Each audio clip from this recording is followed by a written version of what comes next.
Assalamualaikum warahmatullahi wabarakatuh. Bismillahirrahmanirrahim. Alhamdulillah. Salatan wassalaman ala Sayyidina Muhammad ibn Abdillah Rasulillah wa ala alihi wa sahbihi wa man tabi'a hudah. Amma ba'd. Di dalam tafsir Jami'ul Bayan karya Muhammad ibn Jarir At-Tabari di juz 8 Al-Quran, ketika menafsirkan ayat 124 surat Al-An'am, A'udzu billahi minasyaitonir rajim, wa idza ja'adhum ayatun, dan ketika ada ayat datang kepada orang-orang musyrik. Di sini dalam tafsir Jami'ul Bayan, al-musyrikin alladzina yujadiluna al-mu'minin, orang-orang musyrik yang membantah orang-orang beriman. Qalu, orang-orang musyrik berkata, lan nu'mina hatta nu'ta mislama utiya Rasulullah. Kita tidak akan mau beriman sehingga kita mendapatkan diberi apa-apa yang diberikan kepada Rasul-Rasulnya Allah. Disebutkan kalau Musa alaihissalam dibelahkan laut oleh Allah Subhanahu wa ta'ala, maka orang musyrik ketika zaman Nabi juga menuntut punya keajaiban itu. Falqil bahar, jika Isa bisa menghidupkan orang mati dengan izin Allah, maka orang-orang musyrik ketika pada zaman Nabi Muhammad SAW minta diberi keajaiban itu. Min ihya'il mauta, dari bisa menghidupkan orang-orang mati. Wa ibra'il akmahi, menyembuhkan orang yang buta sejak lahir. Wal abrosi, belang sejak lahir. Dijawab oleh Allah, Allahu a'lamu haitsu yaj'alu risalatah. Allah Maha tahu di mana kerasulan itu diberikan kepada siapa. Siapa yang menjadi rasul, siapa yang tidak menjadi rasul. Siapa yang tepat diangkat Allah sebagai rasul. Kata Muhammad bin Jarir At-Tabari, wallahu a'lamu idza arsala risalatan bi mawdi'i risalatihi. Allah Maha tahu ketika mengirimkan risalah, bi mawdi'i risalatihi, di mana tempat yang layak risalah itu diberikan, kepada siapa kerasulan itu diberikan. Sayusibul ladina ajramu sagharun, akan menimpa bagi mereka orang-orang yang jahat, orang-orang yang melakukan jarimah kejahatan, termasuk orang-orang musyrik, sagharun indallah, kehinaan. Di dalam tafsir Jami'ul Bayan, zillatun wa hawanun, kehinaan, kerendahan di sisi Allah, wa azabun syadid, dan siksa yang berat, bima kanu yamkurun, sebab makar mereka. Inilah dalam tafsir Jami'ul Bayan, tafsir ayat 124. Kemudian saya baca dalam tafsir fi rihabit tafsir, sebuah tafsir yang berjilid besar karya Syekh Abdul Hamid Kiski, di jilid 2 halaman 1258, tentang kualitas genetika Nabi Muhammad SAW yang orang-orang musyrik saat itu iri hati, kenapa tidak dijadikan Rasul seperti Nabi Muhammad SAW. Nah, di dalam tafsir fi rihabit tafsir ini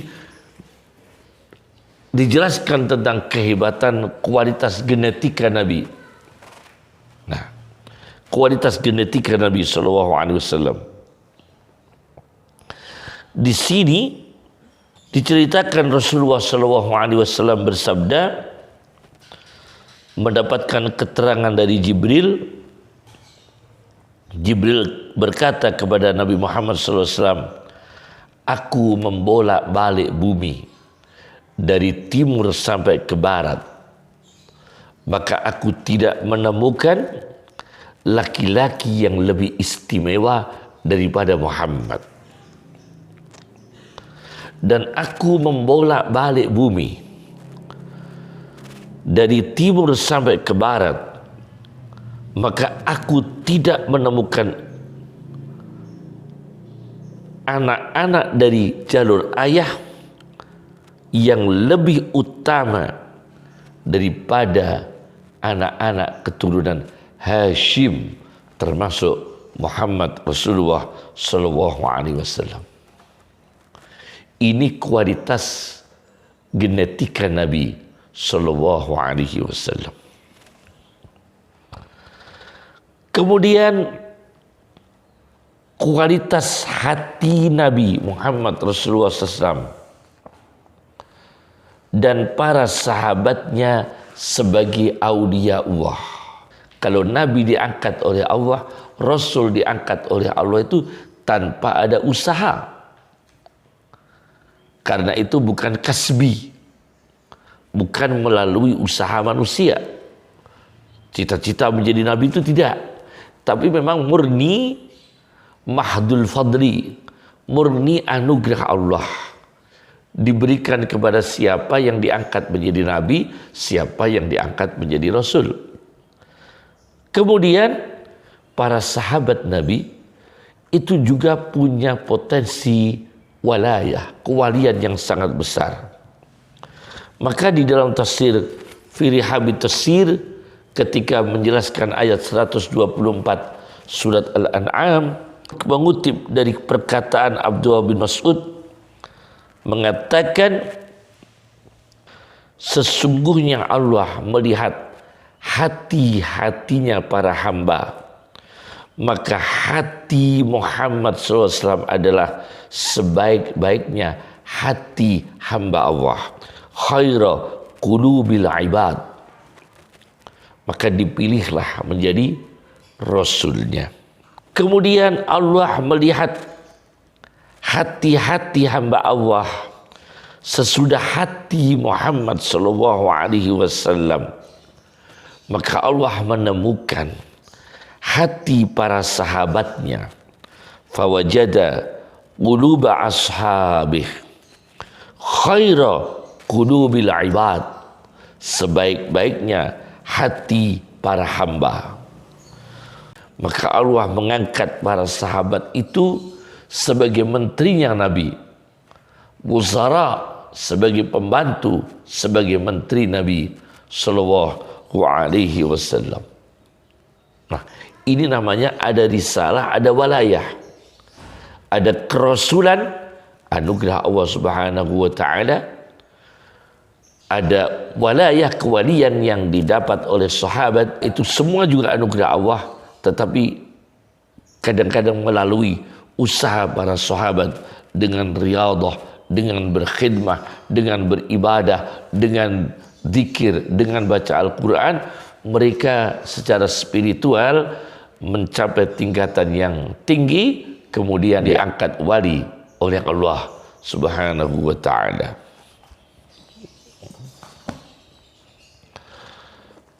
Yang ketiga, saya baca di dalam tafsir Ruhul Bayan, karya Ismail Haqqi ibn Mustafa Al-Hanifi, di jilid 3 halaman 104-105, tentang kalau Allahu a'lamu khaisu yaj'alu risalatah, Allah Maha tahu di mana Allah menjadikan derajat kerasulan itu dijadikan kepada siapa.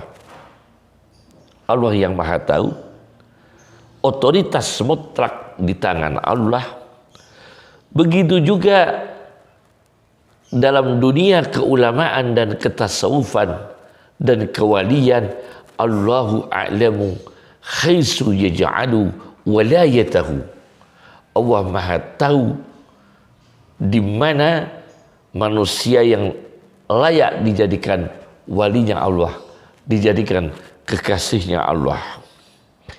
Di sini diceritakan satu hikayah. Ada seorang ulama Yaman. Ulama Yaman ini sesepuh Yaman dari daerah Zabid. Kemudian mengajak santrinya, seorang murid, dengan membawa batang jagung.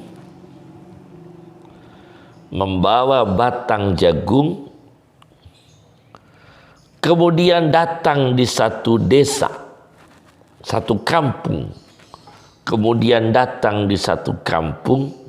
Menemukan sekelompok masyarakat pemakan bangkai, peminum minuman keras, tidak mengenal sholat, hanya minum-minum, main-main, hiburan, nyanyi-nyanyi dengan alat musik, menabuh alat-alat musik. Di antara mereka ada orang tua. Kemudian sang guru ini, seorang ulama dari Yaman, tepatnya dari Zabid, memerintahkan kepada muridnya untuk memanggil orang tua itu yang ikut tenggelam pada kemaksiatan. Lalu orang itu dipanggil menghadap guru sufi tadi dan dihukum fisik. Kemudian didera oleh santri tadi dengan perintah gurunya supaya orang tua ini didera, dicambuk dengan batang jagung. Akhirnya orang tua ini diperintahkan oleh guru sufi tadi untuk mencuci pakaian dan mendapatkan pelajaran dari guru sufi tadi bagaimana mandi yang sebenarnya dalam syariat. Kemudian dia melakukan mandi, kemudian diajarkan lagi cara wudhu, kemudian dia wudhu, kemudian diajarkan lagi cara sholat, kemudian dia sholat bertepatan dengan sholat duhur bersama guru sufi tadi, sampai akhirnya guru sufi tadi berjalan bersama dengan orang tua yang sudah taubat tersebut. Nah, anehnya ini, ketika sampai di satu laut, perjalanan sampai di laut, orang tua ini dengan izin Allah wa masya 'alal ma, bisa berjalan di atas air.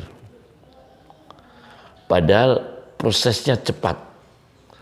Taubat, diajari wudu, taubat yang sesungguhnya, kemudian keluar karamah, keluar keajaiban, bisa berjalan di atas air laut.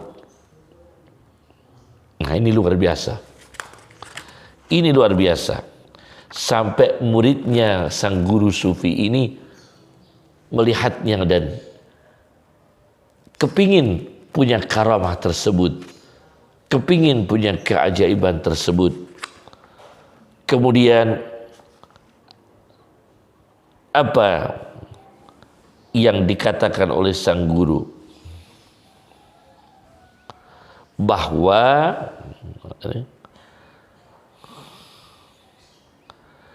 ini memang diangkat sebagai walinya Allah Subhanahu wa ta'ala, menggantikan satu wali abdal yang meninggal dunia. Maka ini jelas bahwasanya annallaha ta'ala a'lamu haitsu yaj'alu walayatahu. Sesungguhnya Allah Maha tahu di mana kewalian itu diberikan kepada siapa. Yang keempat, saya baca di dalam tafsir Hadaiqur Rauh war Raihan, karya ulama kontemporer yang baru saja meninggal dunia, ulama besar di Arab Saudi, kebangsaan dari Ethiopia, Syekh Muhammad Amin Al-Harari. Tafsir Hadaiqur Rauh war Raihan di jilid 9 halaman 50-51. Juga ada di dalam kitab Al-Futuhatul Ilahiyah, Hasyiah Tafsir Jalalain, karya Imam Jamal Sulaiman bin Umar yang terkenal dengan Jamal, jilid 2 di halaman 433, bahwasanya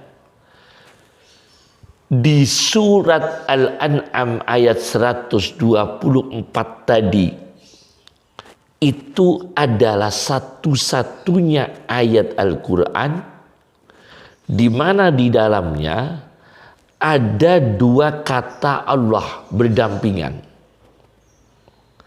Ini dalam Al-Quran 30 juz, hanya satu ayat, dua kata lafaz Allah berdampingan.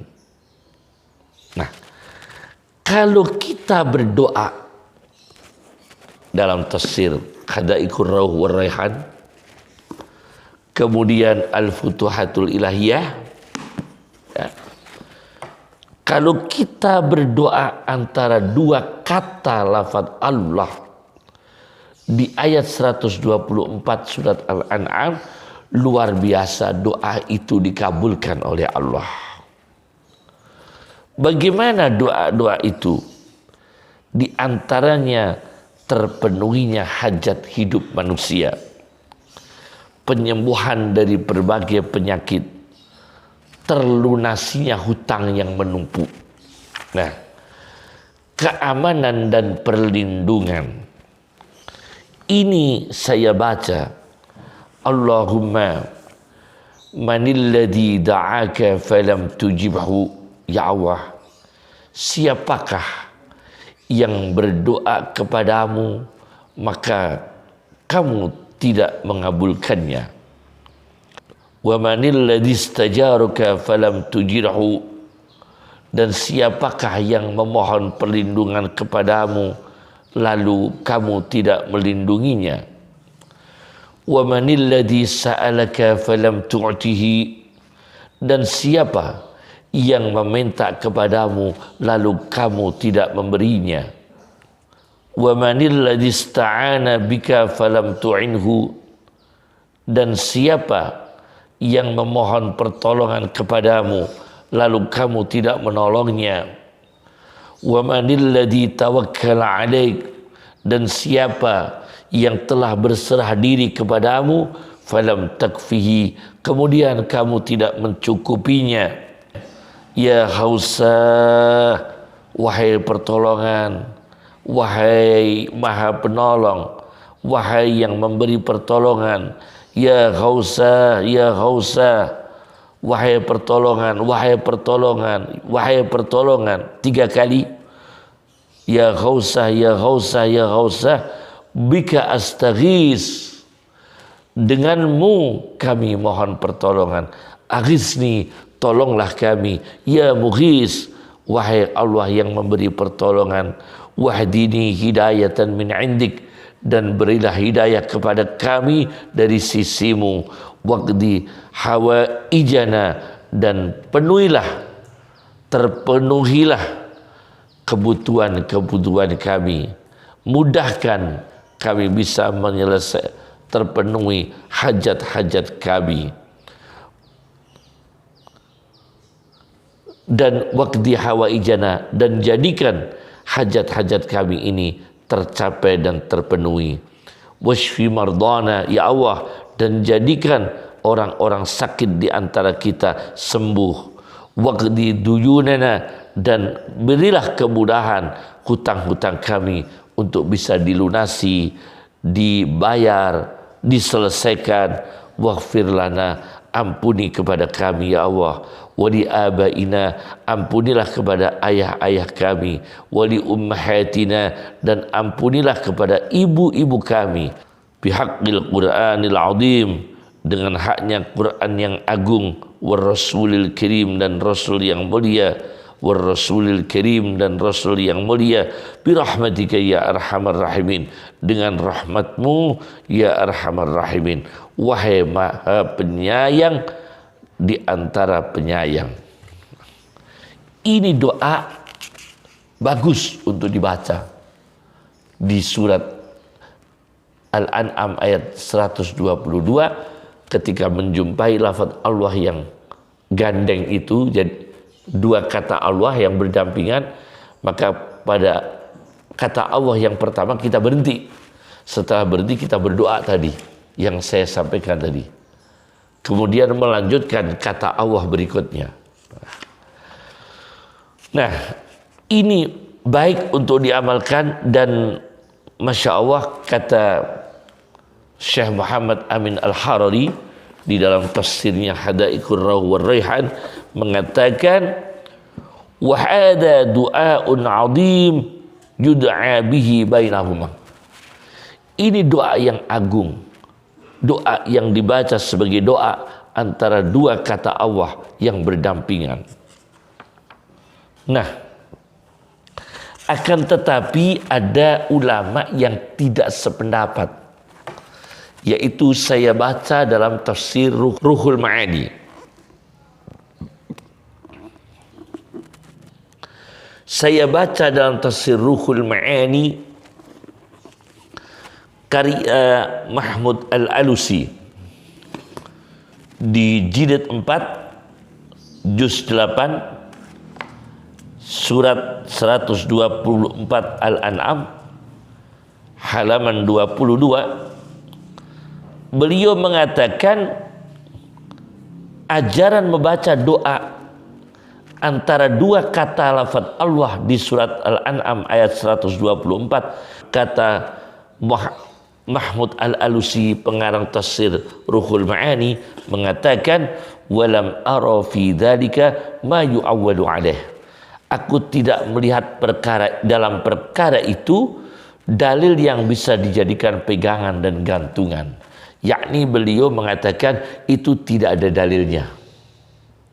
Nah, kita jawab, meskipun tidak ada dalil diamalkan oleh Nabi, diamalkan oleh para sahabat, tetapi doa itu yang dibaca sangat-sangat doa yang bertauhid, maka sesuai dengan esensi Al-Quran.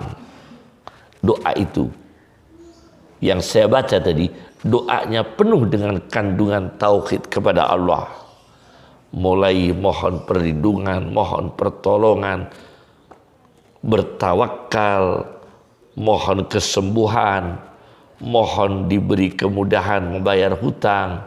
Nah, ini jelas nilai-nilai tauhid, akidah yang sahih.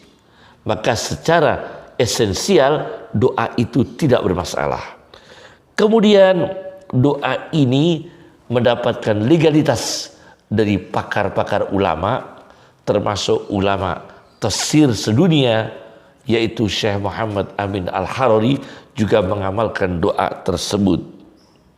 Dan sudah teruji secara empiris tentang terkabulnya, mustajabnya doa tersebut, maka tidak apa-apa untuk diamalkan.